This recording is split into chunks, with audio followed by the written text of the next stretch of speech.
Hi, third graders. I'm really excited to continue sharing our Read Aloud, which is Because of Winn Dixie by Kate DiCamillo. I don't get to read this book in fourth grade. I think I've already mentioned that before, but I'm excited to be able to share it with you guys and get to revisit the book because it's been a while since I've read it.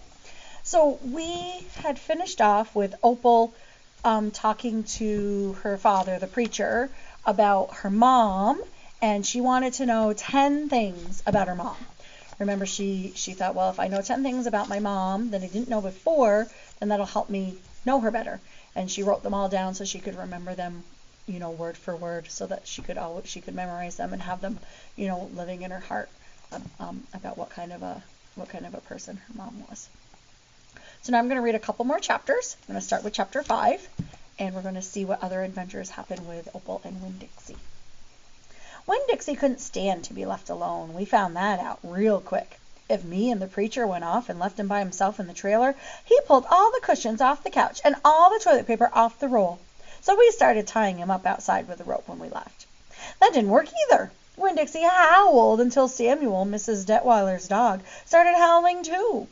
It was exactly the kind of noise that people in an all-adult trailer park do not like to hear.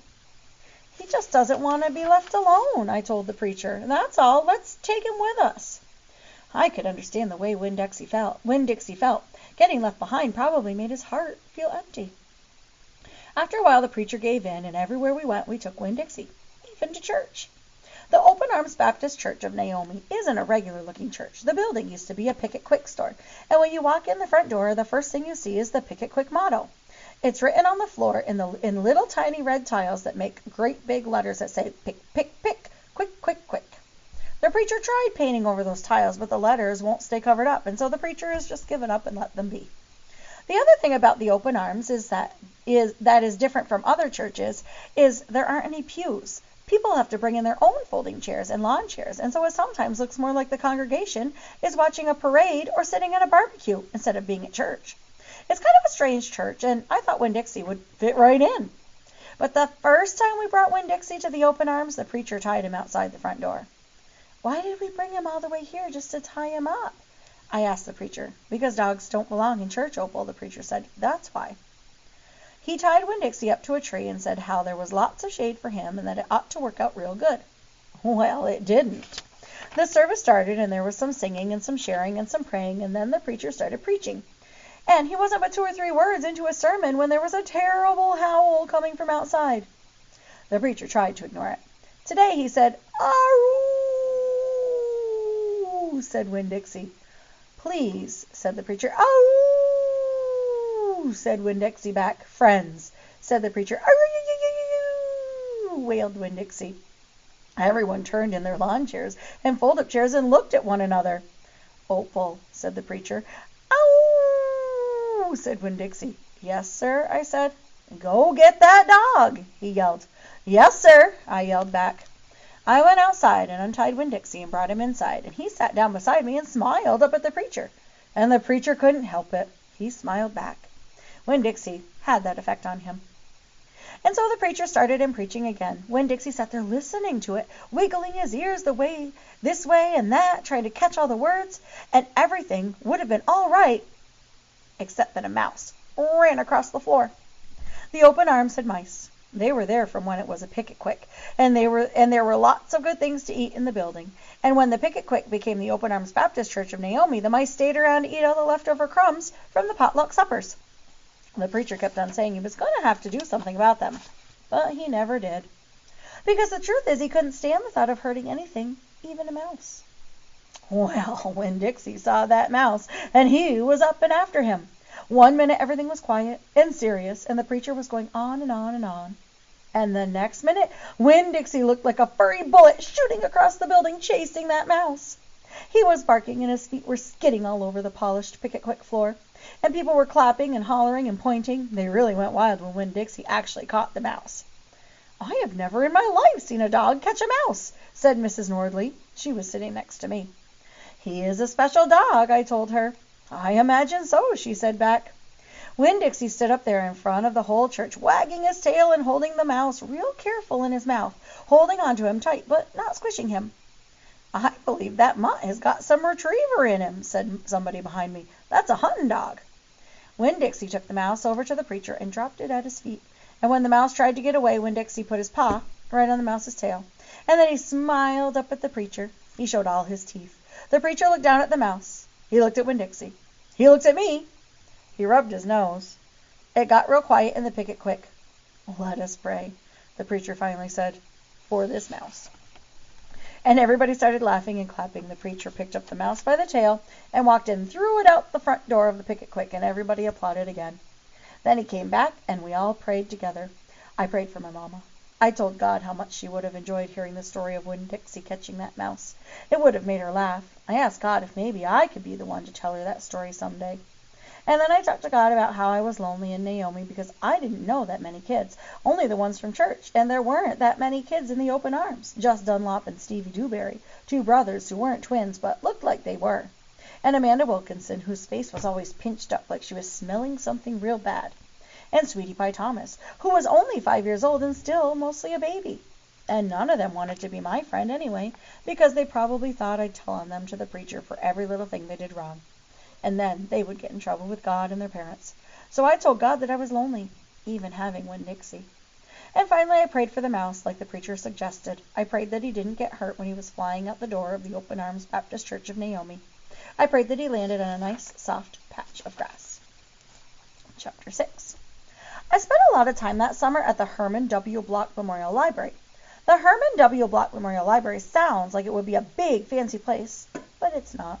It's just a little house full of books, and Miss Franny Block is in charge of them all. She's a very small, very old woman with short, gray hair, and she was the first friend I made in Naomi. It all started with Winn Dixie not liking it when I went into the library because he couldn't go inside too. But I showed him how he could stand up on his hind legs and look in the window and see me in there, selecting my books.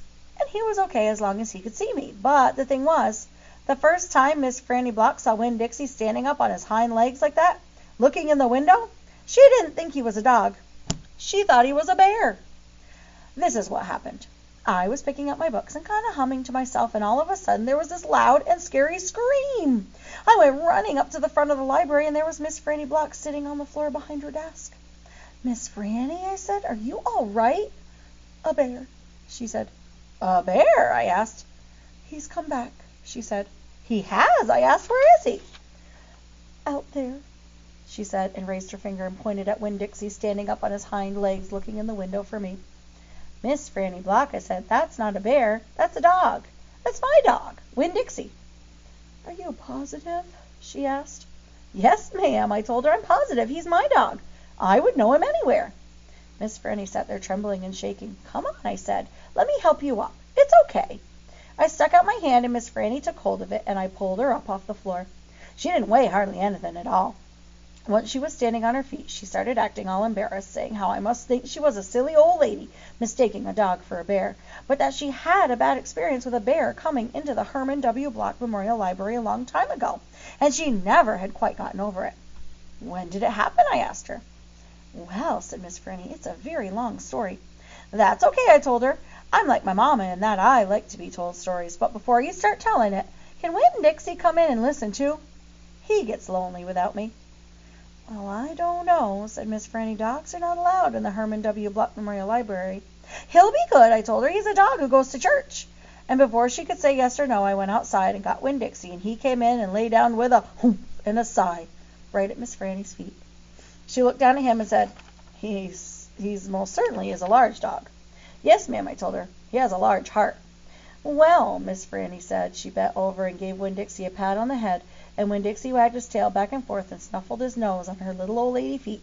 Let me get a chair and sit down so I can tell you the story properly. Back when Florida was wild.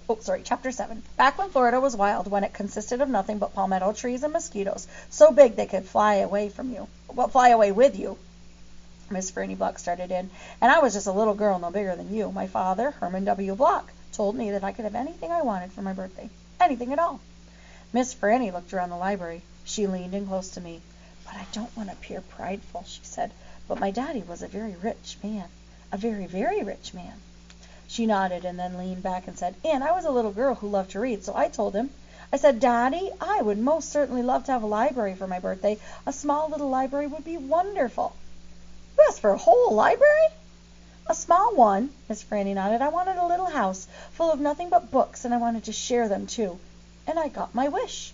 My father built me this house, the very one we're sitting in now, and at a very young age I became a librarian. Yes, ma'am. What about the bear? I said. Did I mention that Florida was wild back in those days? Miss Franny Block said. Uh-huh, you did. It was wild. There were wild men and wild women and wild animals. Like bears? Yes, ma'am. That's right. Now, I have to tell you, I was a little Miss Know-It-All. I was a Miss Sparty Pants from a library full of books. Oh, yes, ma'am. I thought I knew the answers to everything. Well, one hot Thursday, I was sitting in my library with all the doors and windows open and my nose stuck in a book when a shadow crossed the desk. And without looking up, yes, ma'am, without even looking up, I said, Is there a book I can help you find? Well, there was no answer, and I thought, it might have been a wild man or a wild woman scared of all these books and afraid to speak up. But then I became aware of a very peculiar smell, a very strong smell. I raised my eyes slowly, and standing right there in front of me was a bear. Yes, ma'am, a very large bear. How big? I asked. Oh, well, said Miss Franny, perhaps 3 times the size of your dog. Then what happened? I asked her. Well, said Miss Franny, I looked at him, and he looked at me. He put his big nose up in the air and sniffed, as he was trying to decide if a little Miss Know-It-All librarian was what he was in the mood to eat. And I sat there, and then I thought, well, if this bear intends to eat me, I'm not going to let it happen without a fight. No, ma'am. So very slowly and very carefully, I raised up the book I was reading. What book was that? I asked. Why, it was War and Peace, a very large book. I raised it up slowly, and then I aimed it carefully, and I threw it right at that bear and screamed, Be gone! And do you know what? No, ma'am, I said. He went. But this is what I will never forget. He took the book with him. Nuh-uh, I said. Yes, ma'am, says Miss Franny. He snatched it up and ran. Did he come back? I asked. No, I never saw him again. Well, the men in town used to tease me about it. They used to say, Miss Franny, we saw that bear of yours out in the woods today. He was reading that book, and he said it sure was good, and would it be all right if he kept it for just another week? Yes, ma'am.